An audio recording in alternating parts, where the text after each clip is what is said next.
반갑습니다. 모두 한 주 잘 지내셨습니까? 어, 아침 날씨가 많이 쌀쌀해졌습니다. 모두 감기 걸리지 않도록 조심하시고 또 건강하게 이 가을을 날 수 있기를 바랍니다. 때 아니게 갑자기 인터넷으로 다시 또 한 주 예배를 드리게 되었습니다. 상황이 정말 알 수 없는 것 같습니다. 예상치 못했던 일이 하루 사이에 이렇게 바뀌는 것을 보면서 정말 하나님 없이 이 땅을 살아가는 것이 얼마나 불안한 인생인가를 다시 한번 깨닫게 되는 것 같습니다. 다음 주일에는 또 건강하게 다시 만나 뵐 수 있게 되기를 기도합니다. 이제 곧 추석입니다. 하지만 올해는 다들 조심하느라 또 저도 역시 집에 전화를 드리고 소식을 전했는데 올해는 모이지 않는다고 합니다. 그래서 서로 떨어져서 아마 이 추석을 보내는 것 같은데 그래도 이 수학의 계절 또 모두에게 감사한 일만 있는 그런 한 주가 되었으면 좋겠습니다. 그래서 우리도 또 기도하고 하나님 은혜 주셔야 되지만 다음 주일에는 함께 감사를 나누는 시간을 가지고자 계속 기도하며 우리 준비하고 있습니다. 모두 한 해 감사를 잘 기억하고 기록해 두었다가 다음 주일에 또 함께 나누며 은혜를 새기는 시간이 있었으면 좋겠습니다. 오늘 우리가 읽은 이 말씀은 지난 시간에 이어 이 사도행전의 말씀입니다. 본문은 앞에서 사울의 이야기를 계속 하다가 갑자기 방향을 틀어서 베드로의 이야기를 꺼내기 시작합니다. 베드로의 이야기가 또 몇 장에 걸쳐서 나옵니다. 그런데 전혀 다른 이야기 같지만 사실 이 흐름은 하나님의 일하심이 어떻게 진행되는지를 잘 보여주는 장면들입니다. 이 사역들이 어떻게 이 사도 바울의 사역과 맞닿는지 몇 시간에 걸쳐서 살펴보겠습니다. 성령께서 우리에게 이 흐름과 본문들을 더 잘 이해할 수 있도록 지혜를 주시길 바랍니다. 그리고 이 말씀을 통해서 역사 속에서 주관하시는 그 하나님의 손길과 그 손길이 오늘 우리에게도 있음을 기억하며 우리는 어떻게 살아야 하는지 다시 한번 생각해보는 그런 시간도 되기를 바랍니다. 첫째, 이유 있는 기적. 사울과 유대인들의 핍박으로 인해 사방으로 흩어졌던 이 성도들은 그 흩어진 곳에서도 복음을 전했습니다. 그 결과 유대인뿐만 아니라 갈릴리와 사마리아까지 복음이 증거되기 시작합니다. 그리고 이 심한 박해가 어느 정도 사라진 후에 이제 조금 박해가 줄어들면서 예루살렘 교회도 조금씩 안정을 되찾아가기 시작했습니다. 그러자 이 심한 박해 중에도 예루살렘 교회를 지키던 사도들은 이제 흩어진 성도들을 찾아다니며 그들을 돕는 사역을 하기 시작합니다. 베드로 역시 이 사방으로 흩어져 있는 성도들을 격려하고 교육하기 위해 각 지방으로 두루 다니기 시작했는데 그러던 중에 오늘 본문처럼 룻다에도 이르고 욥바에도 가게 되었던 것입니다. 이곳에서 베드로는 오늘 본문에 읽었듯이 중풍병자도 고치고 심지어 죽은 사람 살립니다. 참으로 놀라운 기적이 아닐 수 없습니다. 그런데 이 두 기적을 보면 다른 것 같지만 참 많은 공통점을 발견하게 됩니다. 먼저 이 두 사람, 에니야와 이 도르가는 신분도 성별도 달랐지만 둘 다 이 당시 사회에서는 사회적으로 인정받지 못한 부류였다는 것과 또한 둘 다 회복이 불가능한 상태였다는 것을 알 수 있습니다. 한 사람은 중풍병자였으며 한 사람은 이미 죽은 과부였습니다. 이 정도면 일반적으로는 전혀 희망이 없는 상태였다는 것입니다. 그런데 그들에게 하나님의 은혜가 임한 것입니다. 베드로를 통해서 말입니다. 이 말은 조금 이상하게 들릴 수 있지만 사실 두 사람이 나올 수 있었던 것은 그곳에 베드로가 있었기 때문이었습니다. 중풍병이 걸린 이후로 8년 동안 애니아에게는 아무 일도 일어나지 않았습니다. 그러나 베드로가 그를 만나자 그는 나음을 입습니다. 그 소식은 욥바에까지 들렸을 것입니다. 거리가 그렇게 멀지 않았기 때문에. 그러니 혹시나 하는 마음으로 도르가가 죽었음에도 불구하고 장사 지내지 않고 기다렸던 것입니다. 베드로가 오면 살 수도 있을지 모른다는 일말의 기대를 안고 말입니다. 지금 베드로를 높이려고 하는 것이 아닙니다. 사실 이것은 무슨 말이냐면 은혜가 임하는 곳에 가까이 있어야 한다는 그런 뜻입니다.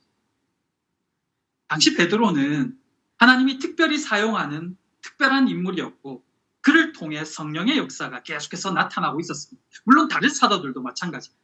그러니 그와 가까이 있을 때 하나님의 특별한 은혜를 경험하기가 좀 더 쉬워진다는 이야기입니다. 지금 제가 드리는 말씀을 오해 없이 잘 들어주시기 바랍니다. 하나님의 은혜를 사모하는 사람은 하나님과 가까이 있어야 합니다. 몸도 마음도 그러해야 합니다. 그래야 참으로 은혜를 경험할 수 있습니다. 그런데 우리는 연약하고 혼자 있을 때에는 자주 넘어지는 것을 경험합니다. 그래서 동력자가 필요하고 은혜 있는 자를 통해 하나님과 더 가까워질 수 있도록 하나님께서 그렇게 우리를 도우신다는 것입니다. 하나님을 간절히 사모하는 마음, 하나님을 닮은 모습, 하나님이 사용하는 사람, 은혜가 임하는 현장, 예배의 자리. 이럴 때 하나님의 은혜도 하나님의 치유도 더 분명하게 경험하게 되는 것입니다. 8년 된 중풍병자가 이 애니아가 무엇을 했다는 기록이 없습니다. 다만 그곳에 복음을 전하러 간 예수의 제자 베드로가 있을 뿐입니다.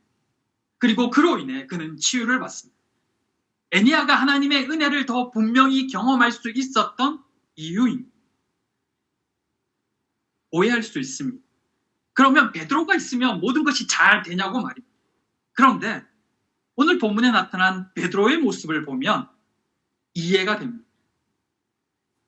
베드로가 두 사람을 고치고 심지어 살리는 모습을 보면 그 모습은 누군가의 모습을 많이 떠오르게 합니다. 바로 예수님의 모습입니다. 예수님께서도 이런 치유를 행하셨습니다. 38년 된 중풍병자를 이렇게 세우셨고 회당장 야이로의 딸을 살리셨습니다. 그때 하신 말씀도 지금 베드로가 하는 말과 굉장히 많이 비슷합니다. 일어나라. 지금 베드로는 예수님의 사역을 흉내내고 있는 게 아닙니다. 사실은 예수님께서 베드로를 통해 지금 사역하고 계신 것입니다. 베드로가 이들을 고치고 살릴 때 사용한 능력 역시 예수 그리스도의 권세였습니다. 그것은 그 일로 나타난 결과에서 더욱 뚜렷이 보입니다. 이 소망 없는 자들의 병을 고친 사람은 베드로입니다. 그런데 35절과 42절에서는 이렇게 말합니다. 룻다와 사론에 사는 사람들이 다 그를 보고 주께로 돌아오니라. 온 욥바 사람이 알고 많은 사람이 주를 믿더라. 사람이 드러났다면 모두가 베드로를 주목했을 것입니다. 그런데 사람들은 베드로가 행한 이 놀라운 이적을 보고 주께로 돌아오고 주를 믿습니다. 이것은 예수님께서 베드로를 통하여 일하고 계시다는 증거입니다. 주님이 가까이 계심으로 그들에게 은혜가 임한 것입니다. 이 세상에 불쌍한 영혼은 참 많습니다. 하나님의 도우심과 긍휼히 여기심이 절대적으로 필요한 사람들이 참 많습니다. 주께서도 그들을 불쌍히 여기십니다. 그러나 그렇다고 해서 모두가 이런 놀라운 기적과 은혜를 경험하는 것은 아닙니다. 왜일까요? 주님은 늘 가까이 있기를 원하지만 그들이 은혜의 자리에 없기 때문입니다. 주께서는 은혜를 주기 원하시지만 아주 특별한 경우가 아닌 한 그만큼 사모하는 자에게 은혜가 임하기 때문입니다. 이것은 굉장히 중요합니다. 오늘 본문도 보면 에니야의 경우에는 베드로가 복음을 전하러 루다에 갔다가 만난 케이스이지만 욥바에 있는 이 다비다의 경우에는 욥바에 있는 사람들이 루다까지 열심을 내서 찾아왔습니다. 그리고 간절히 베드로가 오기를 요청했습니다. 왜냐하면 베드로가 하나님이 사용하시는 사람이었기 때문입니다. 사람에게 집중하라는 이야기가 아닙니다. 다만 이들은 하나님이 누군가를 통해 일하시는지를 볼 줄 알았던 것입니다. 그래서 그들도 하나님의 은혜를 경험할 수 있었던 것입니다. 그만큼 은혜의 자리로 찾아오는 것은 굉장히 중요하다는 이야기를 하고 있는 것입니다. 그걸 알 때 사람이 아니라 하나님의 은혜를 경험할 수 있는 것입니다. 은혜가 임하는 자리를 찾아갈 때 그곳에서 누군가를 통하든 그게 어떤 상황이었던 그것을 통해 하나님의 은혜를 경험하게 되는 것입니다. 그러면 하나님을 보게 되는 것입니다. 이것은 우리에게 또 하나의 사실을 말해줍니다. 이것은 사실 다 맞는 이야기는 아닙니다. 그렇게 제가 이렇게 말씀드리는 이유는 하나님의 일하심을 우리는 다 알 수 없기 때문입니다. 그럼에도 전혀 의미 없는 이야기는 아니기에 두 가지를 더 말씀을 드립니다. 그것은 하나님의 기적도 이유 없이 일어나지는 않는다는 것입니다.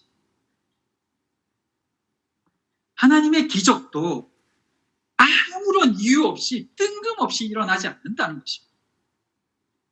그 가장 큰 첫 번째 이유는 하나님이 우리를 사랑하시기 때문입니다. 그렇기 때문에 우리 인생에 여러 가지 기적도 치유도 허락하십니다. 그리고 그 다음이 기적도 일어날만 해야 일어난다는 것입니다. 그냥 지나가는 말로 하나님 나 치료해 주세요. 하나님 나 돈 100억만 주세요. 하나님 나 이거 해주세요. 라고 한다고 그 일이 일어나지 않습니다. 대부분의 경우. 그런 기적, 우리가 보기에 정말 놀라운 그 일은 또 그 일이 일어나는 데는 반드시라는 표현이 좀 그렇긴 하지만 대부분 그만한 이유가 있어야 하는 것입니다.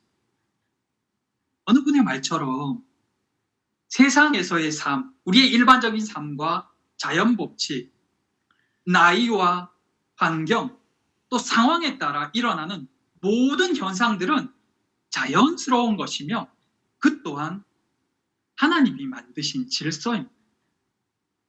세상의 모든 자연 법칙과 우리 인생에 있어 나이가 들면 몸이 약해지고 면역력이 약해지면 병이 생기고 사고가 나면 다치고 아픈 것, 사람 또 잘 만나거나 주변 환경이 좋으면 좀 더 쉽게 원하는 것을 얻고 그렇지 않으면 좀 더 어려워지는 것, 그것이 우리가 사는 세상에 불공평한 것 같지만 일반적인 자연스러운 모습입니다. 그것은 우리가 원망한다고 바뀌거나 또는 우리가 불평한다고 달라지는 그런 게 아닌 그냥 세상에서의 일반적인 모습이고, 그 또한 어떻게 보면 세상의 자연의 법칙이자 질서입니다. 일반적으로 불가능한 것은 불가능한 것입니다. 안 되는 것은 그냥 놔두면 안 되는 것입니다.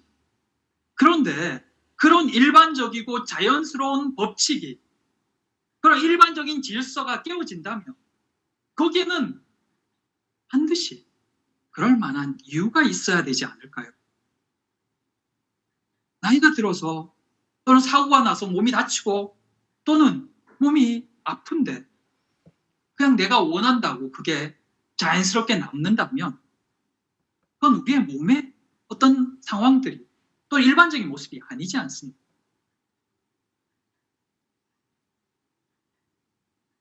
또한 하나님이 만드신 세상이며 하나님이 만드신 질서인데 하나님께서 그것을 아무 이유 없이 바꾸지는 않으신다는 말씀입니다.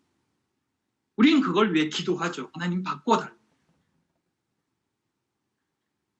근데 하나님께서 응답하실 때는 그만한 일들이 있다는 것입니다. 오늘 본문에 등장한 이 다비다의 선행은 실로 놀라울 정도였습니다. 사람들을 감동시켰고 베드로의 마음도 움직일 정도였습니다. 그에게 도움을 받은 많은 사람들이 그녀가 살아나기를 간절히 원하고 있었습니다.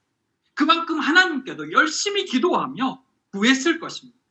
그러니 죽은 사람이 살아나기를 기다리는 실로 어처구니 없는 일들을 행했겠지요.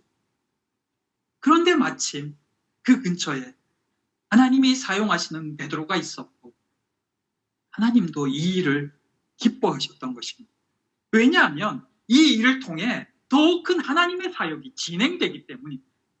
그 모든 것이 맞아서 그녀는 다시 살림을 받을 수 있었다는 것입니다. 우리가 간절히 소망한다고 또 간절히 구한다고 모든 것이 다 이루어지는 것은 아닙니다. 그러나 그럼에도 하나님께서 은혜를 주실 때, 하나님께서 응답을 주실 때에는 그 모든 상황들을 보시며 응답하십니다. 또는 이 기적이 일어난 후에 일어날 일들을 기대하시며 기적을 행하십니다. 애니야를 통해 주께로 돌아오는 많은 이들이 생기는 것처럼 말입니다. 구원의 역사는 하나님의 전적인 주관이고 하나님의 전적인 은혜이지만 기적의 역사에는 우리 행위, 우리의 구함과 선행과 또 우리의 간절함도 하나님께서 보신다는 것입니다. 사랑하는 성도 여러분, 이 두 기적을 통해서 우리에게 깨닫게 하시는 바를 기억하고 행하기를 바랍니다. 눈에 보이는 기적 자체도 참 놀랍고 신기하지만 그곳에 은혜가 임하는 이유가 무엇인지를 더 잘 기억해야 은혜의 자리를 사모하기 바랍니다. 은혜가 임하는 곳에 있기를 바랍니다. 그리고 힘써서 하나님의 자녀다운 삶을 살기 바랍니다. 하나님의 때에 반드시 하나님의 특별한 은혜를 경험하게 될 것입니다. 죽을 수밖에 없는 우리가 산 소망을 가지는 것이 가장 특별한 은혜일 것입니다. 그런데 그 은혜에 또 다른 은혜가 있습니다. 그런 은혜를 우리의 삶에서 경험할 수 있게 되기를 기도합니다. 둘째, 모든 것은 구원을 위해서입니다. 이제 본문이 사도행전에서 가지는 의미를 함께 생각해 보기를 원합니다. 그 첫째는 왜 이 인적이 이 본문 여기에서 등장하는가요? 사울이 이야기를 하다가 왜 갑작스럽게 베드로가 등장하며 그 첫 번째 내용이 베드로의 기적 이야기일까요? 그것은 베드로가 진정한 사도임을 증명하기 위해서입니다. 고린도후서 12장 12절에 이런 말씀이 있습니다.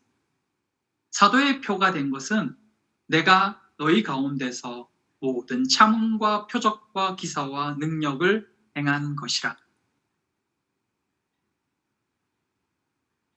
그의 표적과 기사와 능력은 그가 주께서 부르신 사도임을 증명한다는 것입니다. 그렇다면 그는 이미 사도인데 왜 그가 사도임을 보여야 할 이유가 무엇일까요? 그 이유를 조금씩 보여주고 있는 사건이 본문 뒤에 나오는 바로 11장 백부장 고넬료에게 세례를 주고 성령이 임하는 사건입니다. 이 고넬료에게 성령이 임하는 사건을 통해서 성령의 역사가 이방인에게도 있다는 것을 보여줍니다. 그리고 그것은 이 사도로 증명된 베드로를 통해서 예루살렘 교회에 증거되게 되는데, 이것으로 인해서 유대인 기독교인들, 그들이 그동안 지옥의 땔감 정도로만 생각했던 이방인을 본격적으로 인정하는 계기가 됩니다. 그것이 결국에는 앞으로 이방인 사역을 하게 될 그 사울의 사역에 정당성을 부여하고 모두의 인정을 받게 되는 계기가 되는 것입니다. 따라서 지금 갑자기 끼어든 듯한 이 베드로의 이 기적은 그 모든 이방인의 사역으로, 그래서 우리까지 복음이 전해지는 그 사역의 시작이 되는 것입니다. 그래서 이곳에 베드로를 통한 기적의 사건이 기록되는 것입니다. 더 정확히 표현하면 이 본문이 여기에 기록된 핵심은 바로 복음 때문이었습니다. 구원 때문이었습니다. 더 많은 영혼들이 복음을 듣고 생명을 얻게 되는 것, 그것을 준비하시고 진행하시는 그 하나님의 역사 과정이 오늘 본문에 나와 있고 시작되는 것입니다. 그리고 그것은 오늘 이 두 사건이 전하고 있는 내용이기도 합니다. 베드로가 죽은 다비다를 살려낸 사건, 이것은 정말 놀라운 기적이 아닐 수 없습니다. 예수님께서만 하셨던 사역을, 그 기적을 지금 베드로가 하고 있으니 말이에요. 그런데 그렇게 살아난 다비다도 영원히 사는 것은 아닙니다. 시간이 흐르면 그녀는 다시 죽습니다. 그러나 지금 다시 살아난 이 사건은 그 지역에 있는 수많은 사람들을 예수께로 인도하는 놀라운 계기가 되고 있습니다. 많은 이들이 이 다비다를 통한 그 생명의 기적을 통해서 영원한 생명을 얻게 되는 것입니다. 그것이 이 기적이 일어난 진짜 이유입니다. 그러기에 두 기적의 결과가 바로 많은 사람들이 주께로 돌아오는 것입니다. 우리 삶에서 기적이 일어나는 이유, 은혜가 주어지는 이유, 그것의 근본적인 이유도 사실은 여기에 있습니다. 내가 은혜 받았다로 끝나는 것이 아니라 그것을 통해 누군가가 주께로 돌아오는 이유가 되어야 나의 믿음이 더 견고해지는 것이 됨과 동시에 또 다른 생명이 복음을 듣고 주께로 돌아와야 그것이 하나님께서 우리 인생에 기적을 허락하시는 참 이유입니다. 그러기 위해서 우린 더 그리스도인답게 살고 더 은혜를 구해야 합니다. 더 많은 사람들이 예수께서 우리를 통해 일하심을 볼 수 있도록 말입니다. 예수께서 베드로를 통해 일하셨듯 예수께서 역시 오늘도 우리를 통해 일하고 있다는 것을 볼 수 있도록 말입니다. 그리고 그때 우리는 예수를 자랑해야 합니다.